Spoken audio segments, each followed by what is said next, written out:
Rusia es probablemente uno de los imperios más longevos de todos los tiempos, en el sentido en que lo es técnicamente desde 1721, aunque se podría decir que comienza desde antes, ya que su expansión por Siberia se inicia desde fines del siglo XVI. Es decir, que para comprender el nacimiento de un imperio tan relevante en la historia universal, es necesario empaparnos sobre la etapa del Zarato ruso, comprendida entre 1547 y 1721. ¿Te interesa? Dale, entonces quédate hasta el final del video. Pero antes, te invito a que visites mi canal secundario, Mapa Político. Si tenemos un canal en donde se habla de historia y de geopolítica, tenemos que tener otro en donde hablemos de actualidad, de política interna de los países y de todo tipo de ideologías, ¿no?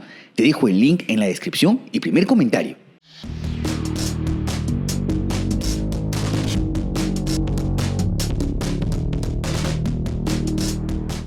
Como siempre, remontémonos a los antecedentes. Y para ello, sería bueno que mencionemos a la Rus de Kiev, el primer país de los eslavos orientales, del cual hablamos más a detalle en este video. Este estado fue en realidad una confederación de principados que encontró su decadencia tras las invasiones mongolas de Gengis Khan. Tras ellas, se dividen una serie de principados que rindieron mayor o menor vasallaje. El que más nos compete es el Principado de Vladimir Suzdal, uno de los primeros en zafarse de la influencia mongola y que posteriormente traslada su capital hacia el norte, Moscú, para evitar a los invasores.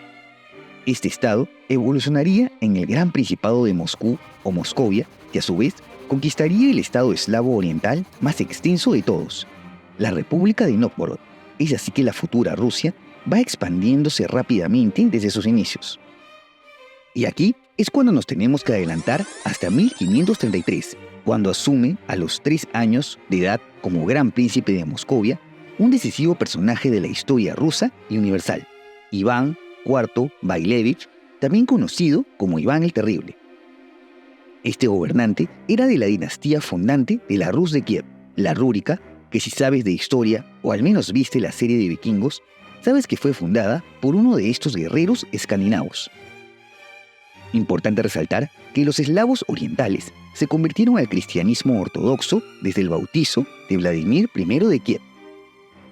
El punto es que Iván se casaría con Anastasia Romanovna Sajarina de la dinastía de los Romanov, un nombre que cuando menos te suena mucho y que más adelante seguiremos mencionando. Esta boda se realiza en 1547, mismo año en que Iván es coronado como zar de todas las Rusias o de todos los estados de la extinta Rus de Kiev. El zarato ruso había nacido. En cuanto al vocablo zar, es un término que proviene del César.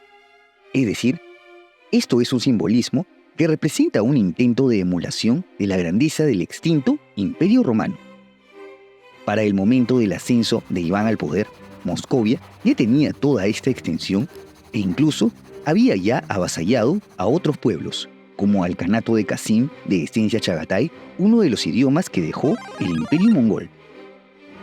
En cuanto a sus rivales europeos, desde la era de Moscovia ya se venía compitiendo con la entonces potencia de Europa del Este, el Gran Ducado de Lituania, que a su vez entró en una unión dinástica con Polonia, para formar a la posteridad la mancomunidad polaco-lituana.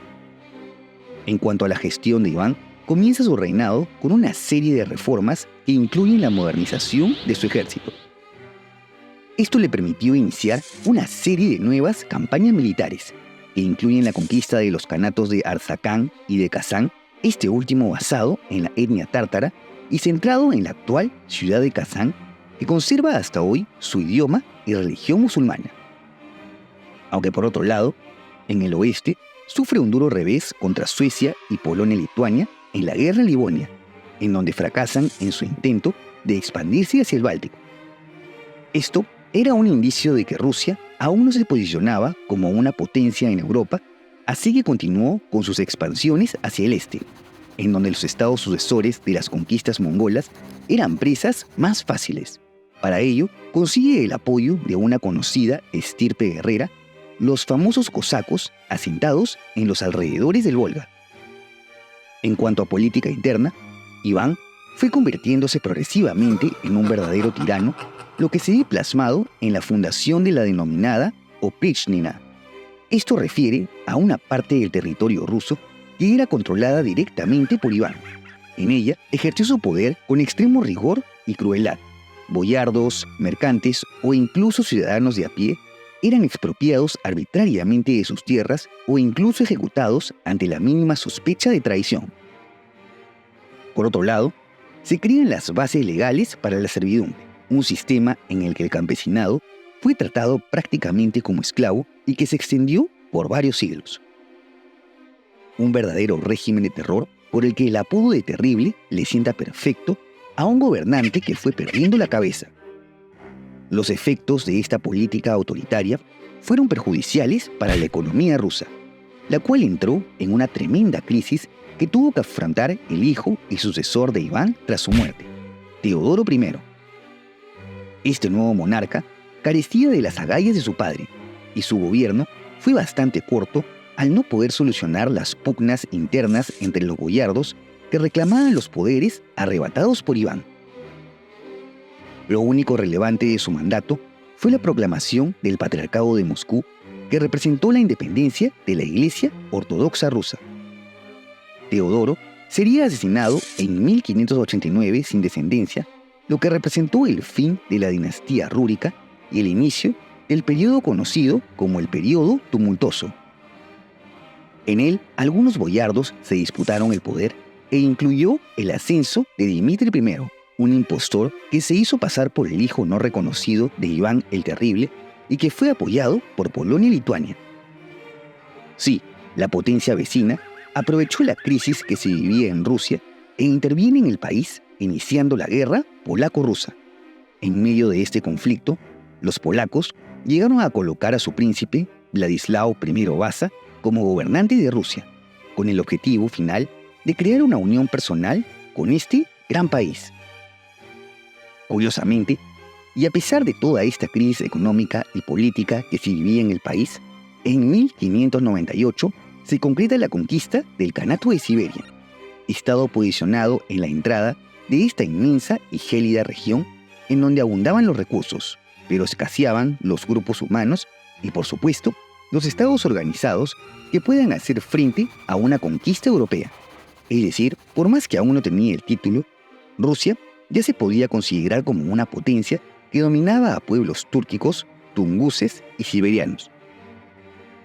Regresando al tema interno, el dominio polaco sobre Rusia despertó un patriotismo en el país, lo que conllevó a que los boyardos, conscientes de los deseos del pueblo, entraran en negociaciones para que Vladislao abdique del poder a cambio de ciertos territorios mediante la paz de Deulino, que en realidad representó tan solo una tregua a largo plazo.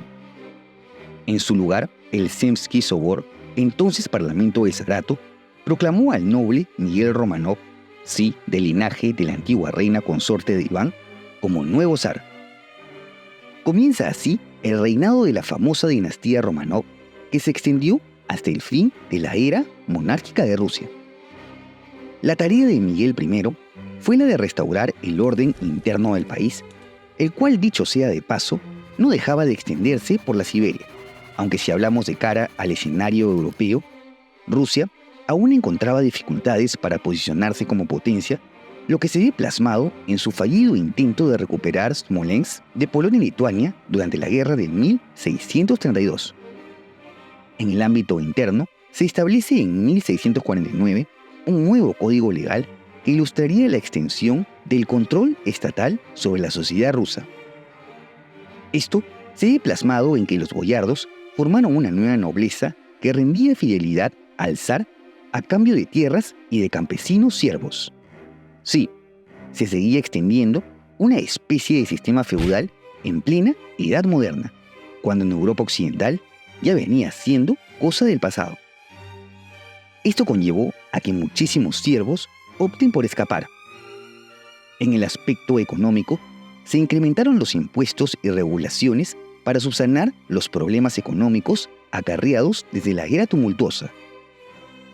Una vez que Rusia se recupera económicamente, pone su mirada en los campos salvajes, denominación para la región histórica de la actual Ucrania Oriental, en donde habitaban eslavos orientales, pero que ahora estaban bajo soberanía polaco-lituana.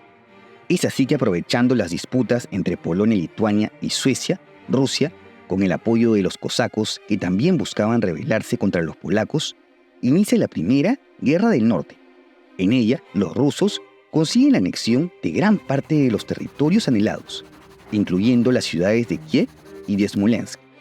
Esto conllevó a que tengan una nueva potencia vecina en el sur, el Imperio Otomano, asentado en gran parte de los Balcanes. En cuanto a la expansión por la Siberia, durante el reinado de Alexis I se alcanza la salida al Océano Pacífico, pero su conquista se ve limitada al norte del río Amur, cuando son impedidos de extenderse más ante el bloqueo de China, en ese entonces dominado por la dinastía Qing. Alexis sería el predecesor de Teodoro III, quien tras un corto reinado es sucedido por su hermano, otro importantísimo gobernante de la historia rusa, Pedro I el Grande. El nuevo gobernante es coronado a la edad de 10 años, por lo que en los primeros años el país fue dirigido por regentes. En este periodo se da la primera gran disputa con la nueva potencia vecina de Rusia, el Imperio Otomano. Aprovechando la rivalidad de estos con los Habsburgo, Rusia se une a la coalición anti-otomana durante la Gran Guerra Turca. Tras la victoria, Rusia captura el puerto de Azov y comienza a ganar influencia sobre el Kanato de Crimea, vasallo de los otomanos asentados en las costas del Mar Negro, sobre el cual Rusia anhelaba una salida. Antes del fin de esta guerra, específicamente en 1696, Pedro comienza a dirigir él mismo las riendas del país, luego de haber realizado una serie de viajes por Europa Occidental. Aquí se impresionó el tremendo avance tecnológico y social que tenían los otros países con respecto a Rusia, un país estancado en la era feudal. Esto le dio ideas al monarca para poner al día a su país. Pero a decir verdad, el evento que más consumió la atención de Pedro fue el inicio de la Gran Guerra del Norte, en la que todas las potencias de la región se disputaron la supremacía por el mar Báltico, sobre el que Rusia aún no tenía una salida soberana. Pedro se alía entonces con el rival de Suecia, Dinamarca-Noruega, mientras que Polonia y Lituania combatió intermitentemente por momentos contra Rusia y por otros contra Suecia. A los suecos se le une como cobeligerantes los otomanos desde 1710, quienes no olvidaban su rivalidad con Rusia. Luego de 21 años de conflicto, y gracias a las habilidades diplomáticas de Pedro el Grande, Rusia consigue imponerse en contra de Suecia, anexando una parte de Finlandia y sus provincias bálticas, la totalidad de Estonia y parte de Letonia, acordado en el Tratado de Nystad, lo que significó el fin de la era imperial de Suecia.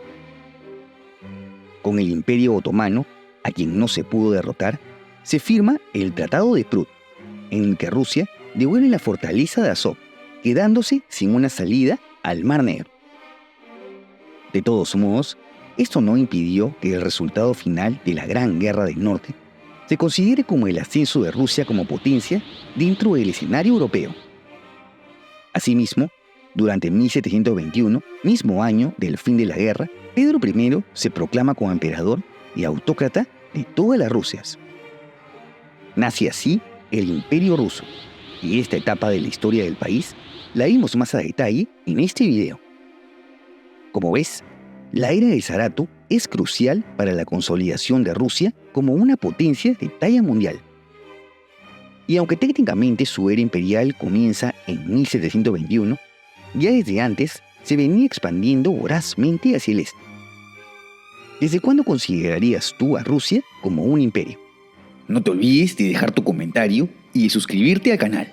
Asimismo, te dejo en la descripción mis redes sociales y por si quieres ver los nuevos videos en preestreno y tener una mayor interacción conmigo, tus donaciones en Patreon, unhermanito.net o miembros del canal son bienvenidas.